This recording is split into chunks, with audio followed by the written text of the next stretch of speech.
Pada suatu hari di dalam sebuah apartemen, tinggallah seorang pria parubaya bernama Robert McCall, berkepribadian sederhana, selalu rapi dalam setiap waktu dan sangat disiplin untuk dirinya sendiri, meskipun kegiatannya sehari-hari hanyalah berprofesi sebagai seorang karyawan di sebuah toko bangunan. Seperti biasa di pagi itu Robert kembali bekerja, menyapa dengan ramah para karyawan lainnya, yang tentu saja hal itu membuatnya disenangi oleh siapapun. Tak terkecuali dengan seorang pria bertubuh tambun bernama Rolfi, di mana diketahui Robert dan Rolfi selama ini bersahabat, meskipun usia mereka terbilang sangat jauh berbeda.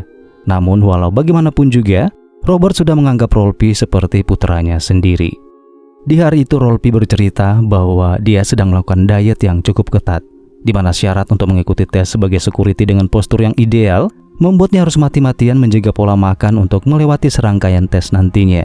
Dan sebagai seorang sahabat, Robert menyarankan Rolfi untuk berhenti mengkonsumsi keripik kentang, terlebih-lebih makanan yang berlemak tinggi.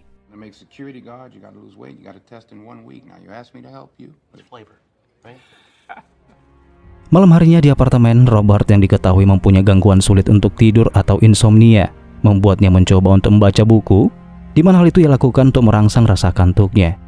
Namun sepertinya usahanya gagal, rasa kantuk itu tak kunjung datang, sehingga ia pun memutuskan untuk mengunjungi sebuah kafe yang tak jauh dari apartemennya. Setibanya di sana, Robert memilih sebuah meja persis dekat jendela. Tak berapa jauh dari mejanya ada seorang gadis yang menyapa Robert, yang diketahui bahwa setiap malam gadis itu juga sering berada di kafe itu. Walaupun sang gadis sering menyapa dan mengajak Robert mengobrol, namun nyatanya mereka berdua tidak saling mengenal satu sama lain. Singkat cerita, di keesokan malamnya, Robert yang kembali sulit untuk tidur, memilih untuk kembali mendatangi kafe dan lagi-lagi bertemu dengan gadis itu. Sejenak Robert mengalihkan pandangannya dari buku bacaannya untuk menatap gadis tersebut. Dan apapun profesinya dan siapapun dia, namun yang pastinya Robert merasa bahwa gadis itu sedang mengalami situasi sulit dalam hidupnya. Gadis itu yang ternyata bernama Terry, tiba-tiba ditelepon oleh seorang pria bernama Slavy, seorang mafia Rusia yang memiliki bisnis prostitusi. Dan terungkaplah bahwa Terry adalah salah seorang wanita yang bekerja untuk Slavy sebagai wanita panggilan. Dan saat itu Slavy bermaksud untuk menyampaikan bahwa sesaat lagi Terry akan dijemput oleh seorang tamu.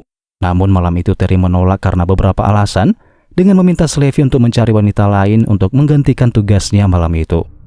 Namun penolakan itu membuat Slavy terlihat begitu sangat marah. Tanpa peduli alasan Terry, ia pun tetap memaksa agar Terry melakukan pekerjaan tersebut. Di tengah ancaman, Terry pada akhirnya dengan terpaksa menuruti perintah Slavy. Sambil menangis, ia keluar dari kafe dan berpura-pura bahagia agar terlihat profesional, disambut oleh seorang pria bertubuh tambun yang merupakan pelanggannya malam itu.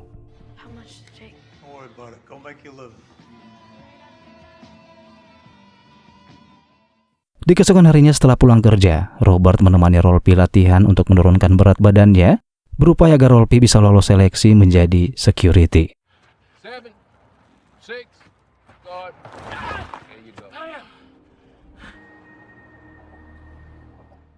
Singkat cerita, malam pun tiba. Seperti di malam sebelumnya, Robert kembali mengunjungi kafe tersebut, dan di sana ia kembali melihat Terry duduk tepat di depan meja bar. Dan siapa sangka tiba-tiba Terry menghampiri Robert untuk mengajaknya mengobrol. Dan saat itulah Robert melihat ada bekas lebam di wajah Terry, yang kemungkinan akibat ulah pelanggannya tadi malam yang memiliki kelainan seksual. Terry kemudian curhat mengenai kehidupannya yang terpaksa melakukan profesi itu. Padahal dalam lubuk hatinya dia sebenarnya sangat ingin menjadi seorang penyanyi profesional, yang merupakan cita-citanya yang terpendam sejak kecil.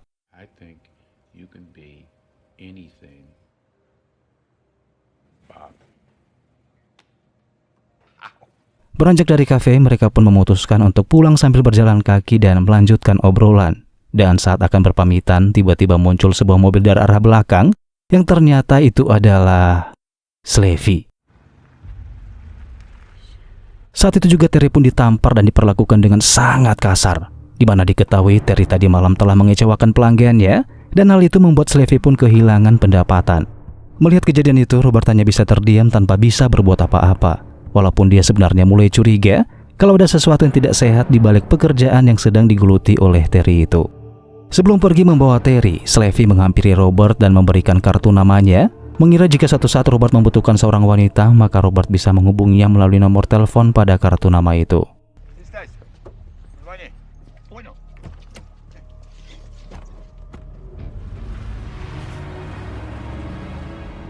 Semenjak kejadian malam itu, Robert pun sudah tak pernah lagi melihat Terry di kafe tersebut. Ia pun mulai khawatir dan mencoba bertanya pada si penjaga kafe, yang kemudian memberitahu Robert dengan mengatakan bahwa Terry dibawa ke ruang ICU setelah mengalami pemukulan dari seseorang tak dikenal. Mendapatkan informasi, Robert pun segera pergi ke rumah sakit tersebut untuk melihat Terry. Dan benar saja di sana terlihatlah Terry yang terbaring tak berdaya dengan kondisi wajah babak belur.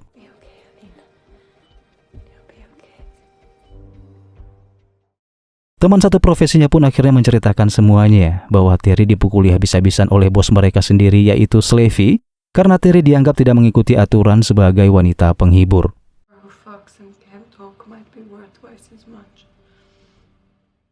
Mendengar kabar yang tidak menyenangkan itu membuat Robert kian gelisah menjalani hari-harinya. Ia pun terlihat seperti sedang berpikir keras, seolah-olah sedang merencanakan sesuatu. Sementara itu terlihatlah Slavy turun dari mobil mewahnya dan kemudian berjalan menuju ke ruang kantor miliknya yang berada di sebuah restoran mewah ala Rusia, di mana di sana terlihat sudah ada beberapa orang anak buahnya yang sedang menunggu.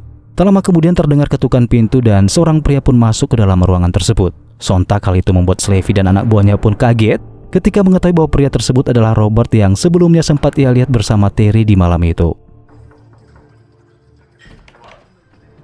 Ternyata tujuan Robert datang ke sana adalah untuk menebus semua hutang-hutangnya Terry, dengan harapan Slavy dilepaskan dan tidak lagi dipekerjakan sebagai wanita malam. Namun niat baiknya tersebut ternyata ditolak mentah-mentah oleh Slavy, karena ia berpikir uang yang diberikan oleh Robert itu tidak ada apa-apanya jika dibandingkan dengan mempekerjakan Terry yang tentunya menghasilkan uang yang lebih banyak lagi. Tidak saja hanya menolak, Slavy bahkan mengolok-ngolok Robert dengan mengatakan bahwa dia adalah kakek-kakek sange yang terlalu terobsesi dengan gadis-gadis muda. Dan saat itu juga Slavy pun mengusir Robert sembari kembali mengolok-ngoloknya dengan mengatakan kalau Robert sebaiknya onani saja di rumah karena kegiatan itu lebih pantas dilakukan oleh seorang pria tua. Mendengar celotehan Slavy itu pun membuat semua anak buahnya pun tertawa, menganggap itu adalah sebuah lelucon, yang mana mereka tak menyadari bahwa tawa itu adalah tawa terakhir mereka menuju kematian. Sembari membereskan uangnya, Robert kemudian berjalan menuju pintu keluar. Dan saat sudah berada tepat di depan pintu, Robert tiba-tiba menghempas-hempaskan pintu itu sebanyak 3 kali.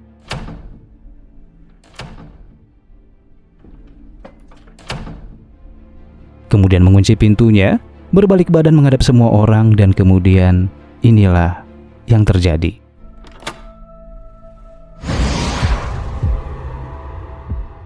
Dalam waktu sepersekian detik, Robert pun mampu menganalisa dan memprediksikan semua hal yang ada di ruangan tersebut. Di antaranya adalah pistol, senjata tajam, pembuka botol, dan senjata-senjata berbahaya lainnya yang semuanya seakan tersistem dengan baik dalam pikirannya. Dan di saat intuisinya berkata siap untuk melakukan itu, ia pun mengatakan kepada mereka semua yang ada di ruangan tersebut bahwa dia hanya butuh 16 detik saja untuk melumpuhkan mereka semua.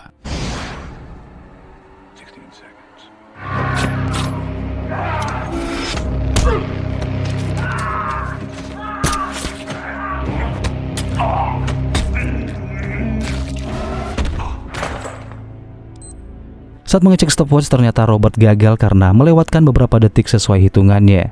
Namun meskipun demikian, ia telah berhasil mengeksekusi para bedebah yang bahkan untuk manusia normal sudah pasti sangat mustahil melakukan itu seorang diri.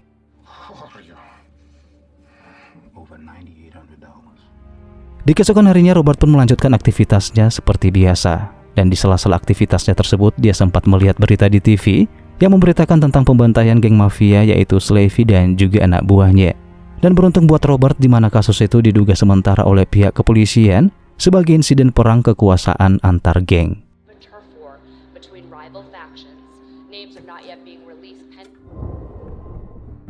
Di sisi lain terlihat seorang pria yang baru saja turun dari pesawat.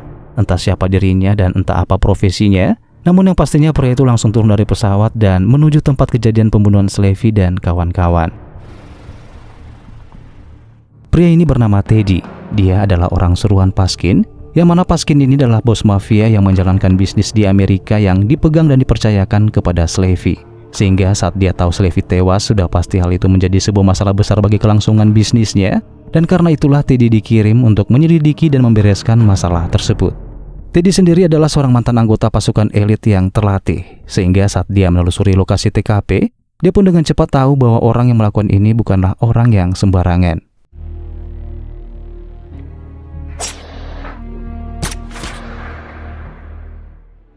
Sementara itu di lokasi lain, Teddy terlihat sedang menginterogasi beberapa pihak yang dianggap memiliki urusan dengan mendiang Slevy dan bisnis Tuan Paskin untuk mencari tahu siapa pelaku profesional di balik tewasnya Slevy. Dan satu hal yang pasti, Teddy sebagai sosok bertipikal sangat fokus, tegas, ambisius, dan merasa dirinya lah satu-satunya orang yang tidak bisa terkalahkan, tentu saja membuat rekannya kewalahan ketika Teddy dengan sangat mudahnya melakukan tindakan kekerasan. I hate you fucking Russians. Enough to have done this, which brings me to my next issue.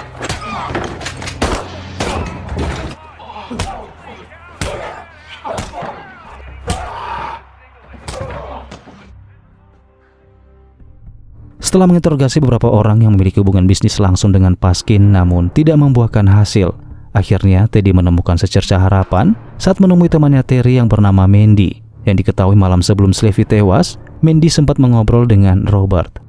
Teddy pun bertanya tentang kehidupan Terry dan siapa-siapa saja yang pernah mengunjunginya di rumah sakit. Dan Mandy yang tidak curiga sedikit pun, dengan polosnya memberitahu ciri-ciri fisik Robert pada Teddy itu. Dan ketika dirasa semua informasi sudah didapatkan, Teddy pun dengan beringas dan tanpa rasa empati mencekik Mandy, hingga saat itu juga Mandy pun tewas seketika.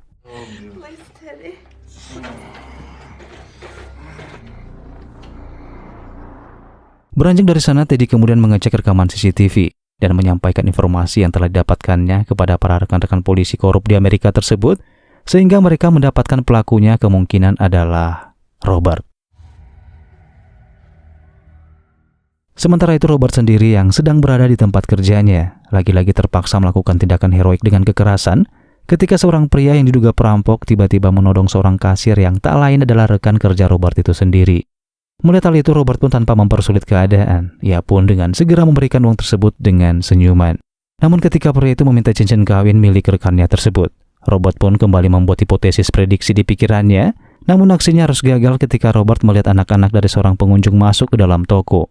Dan akhirnya Robert pun membatalkan niatnya tersebut, hingga cincin kawin itu pun berhasil didapatkan oleh si perampok.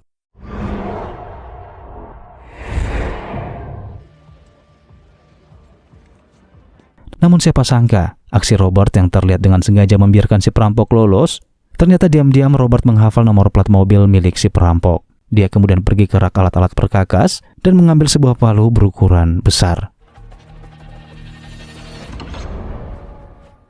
Di keesokan harinya, rekan Robert alias si petugas kasir terlihat kaget ketika melihat cincin kawinnya sudah berada di dalam laci penyimpanan uang. Dan di saat bersamaan terlihat Robert yang sedang mengelap palu tersebut dan mengembalikannya ke tempat semula. Dan bisa disimpulkan bahwa tadi malam Robert mendatangi si perampok dan menghajarnya. Malam harinya Robert yang baru saja masukkan teh kesukaannya ke dalam tisu. Tiba-tiba sebuah firasat dalam pikirannya mengatakan kalau malam itu dia bakalan kedatangan tamu tak diundang. Dan ketika pintu itu dibuka,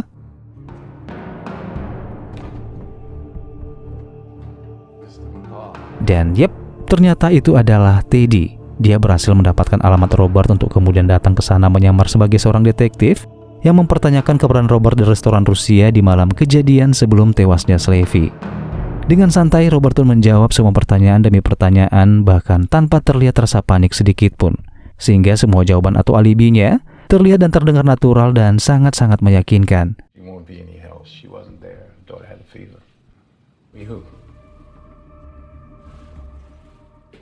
Robert yang sedari tadi curiga dan sempat mengawasi kepergian Teddy dari jendela lantai atas. Saat itu juga firasatnya pun mengatakan kalau Teddy bukanlah seorang detektif, melainkan seseorang yang bergelut dalam dunia mafia.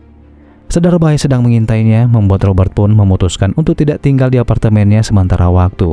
Ia pun mengelabui posisinya dengan membeli obat mabuk perjalanan, sehingga terlihat seolah-olah sedang berada di pesawat menuju ke suatu tempat.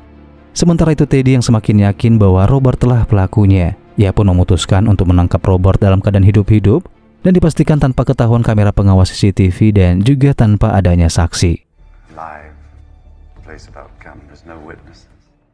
Hingga pada saat Teddy bersama anak buahnya memutuskan untuk meriksa apartemen Robert.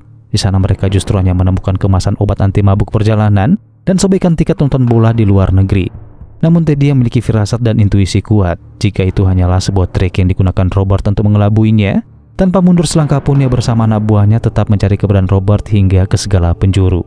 Namun tanpa Teddy sadari, Robert saat itu tengah mengawasi mereka dengan kamera tersembunyi.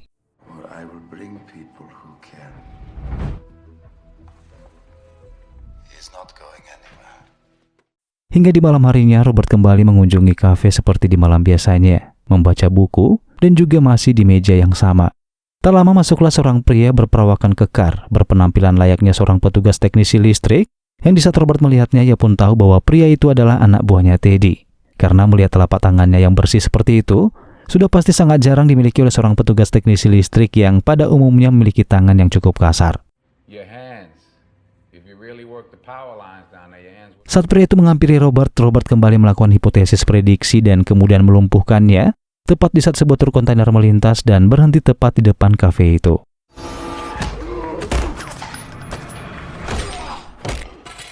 Teddy dan rekan-rekan polisi korup pun yang rencananya ingin mengintai dari luar gedung, tiba-tiba dibuat kaget ketika yang keluar kafe adalah Robert, yang saat itu juga Robert pun berjalan melintas di depan mobil Teddy sembari memotretnya menggunakan kamera ponsel. Saat mereka mengejar dan Robert pun berhasil meloloskan diri, membuat Teddy penasaran dan berambisi untuk mencari lebih dalam lagi siapa sosok Robert sebenarnya.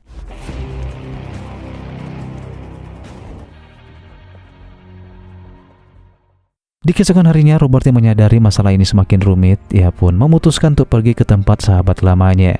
Dan setibanya di sana, terungkaplah sedikit fakta tentang siapa sosok Robert sebenarnya.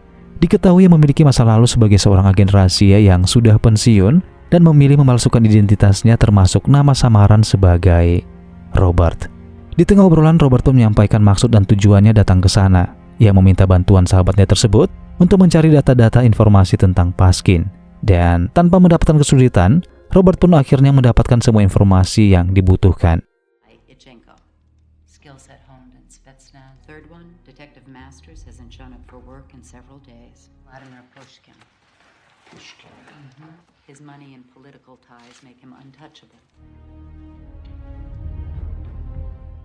Merasa masalah ini sudah semakin jauh rumitnya, Robert pun mau tidak mau harus mengakhiri masalah tersebut sebagai konsekuensi atas apa yang sudah ia mulai.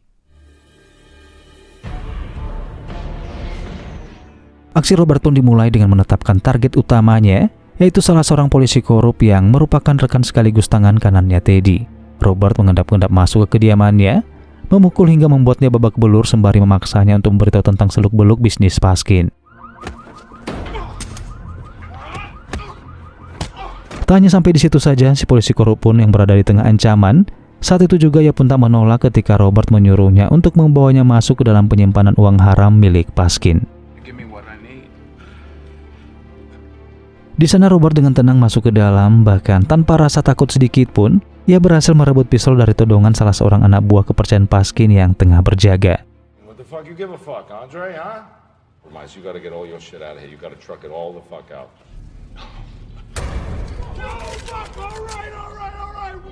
Indulge me, Andre. Setelah berhasil mengikat seluruh anak buah Paskin, Robert lalu menutup tempat tersebut, kemudian membagi-bagikan uangnya kepada semua karyawan Paskin itu sendiri. Saat polisi tiba di TKP, mereka mendapati beberapa anak buah Paskin sudah dalam keadaan terikat di ruang pendingin beserta triliunan uang haram. Sebuah fakta di mana Robert yang nekat melakukan hal tersebut tak lain dan tak bukan hanyalah untuk menghancurkan bisnis Paskin, memancing kemarahannya untuk kemudian menghabisi semua orang yang terlibat. Sementara itu Teddy terlihat sedang bersama seorang pria dengan tampang sangar nan gahar, yang dimana pria itu merupakan seorang pemimpin dari salah satu gangster paling berbahaya di Amerika. Pertemuan Teddy dengan sang gangster adalah sebuah bentuk upaya meminta pertolongan karena menghadapi Robert terlihat sedikit menyulitkan baginya. Setuju untuk membantu sang gangster yang diketahui paling berbahaya ini pun mohon pamit terlebih dulu untuk menggunakan toilet. Namun siapa sangka, sesuatu yang jauh lebih berbahaya mendatanginya.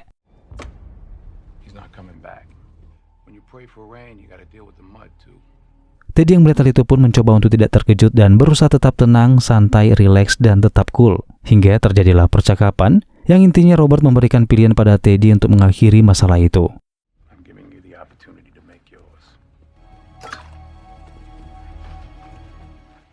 Beranjak dari sana, Robert saat itu juga mendatangi kilang minyak ilegal milik Paskin untuk kemudian diledakkan hingga kobaran api menyapu bersih kilang tersebut hingga tak tersisa.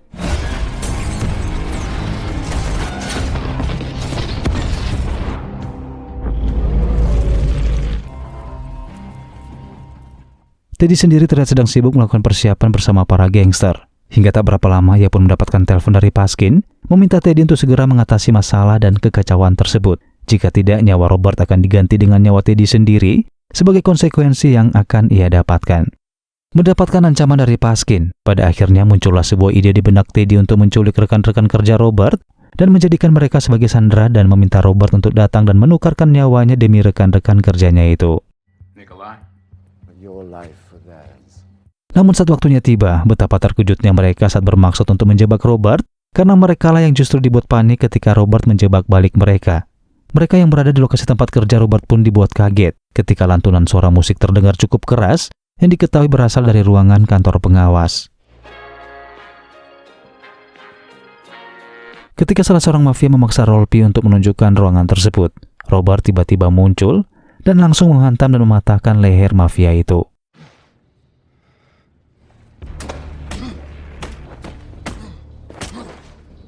Setelah situasinya agak kondusif, Robert kemudian meminta Rolfi untuk membawa rekan-rekannya yang lain menuju ke tempat aman, sementara Robert mematikan lampu untuk kemudian menggantinya dengan lampu sorot yang membuat keadaan di sekitarnya menjadi gelap total. Dalam keadaan gelap itulah Robert memanfaatkan situasi untuk membantai satu persatu komplotan para mafia dengan menggunakan alat-alat perkakas yang ada di dalam toko itu.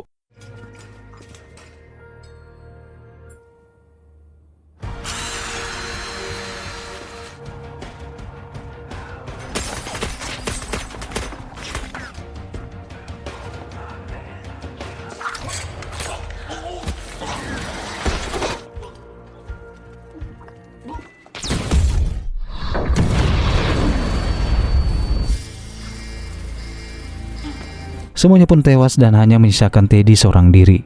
Dari semua alat-alat yang ada di toko bangunan itu, Robert pun memilih sebuah pistol paku tembok untuk kemudian berjalan dengan ekspresi wajah penuh amarah, lalu menembak tangan dan juga kaki Teddy hingga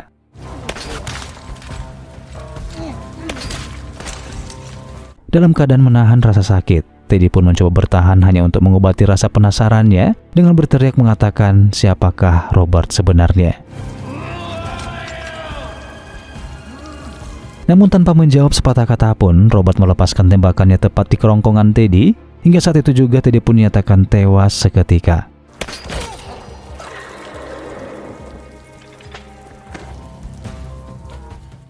Tiga hari kemudian setelah kejadian itu, kita pun akan dibawa ke lokasi kota Moskow, Rusia, di mana terlihatlah sebuah rumah mewah nan megah bak istana raja yang dijaga ketat oleh belasan para penjaga bersenjata.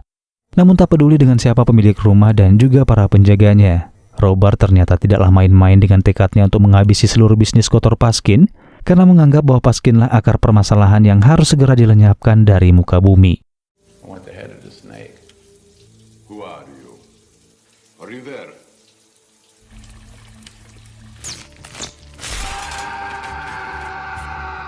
Saat Robert akan segera keluar, kita akan melihat begitu dahsyat dan mengerikannya amarah Robert yang sudah menghabisi semua anak buah Paskin dengan kondisi raga sudah terpisah dengan jiwa.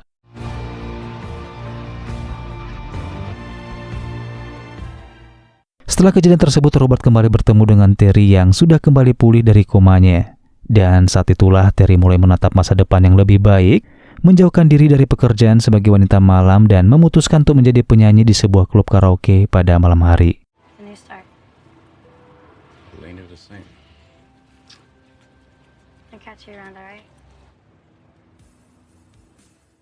Di akhir film, Robert terlihat sedang duduk di kafe yang sama, namun kali ini bukan dengan sebuah buku yang ada di hadapannya, melainkan sebuah laptop yang dimana Robert menerima sebuah pesan chat dari seseorang yang sedang meminta bantuannya. Dan film pun berakhir. Baiklah teman-teman, segitu dulu aja perjumpaan kita di alur cerita film kali ini. Harapan saya semoga teman-teman terhibur. Terima kasih sudah menonton, saya pamit dan sampai ketemu lagi di alur cerita film selanjutnya.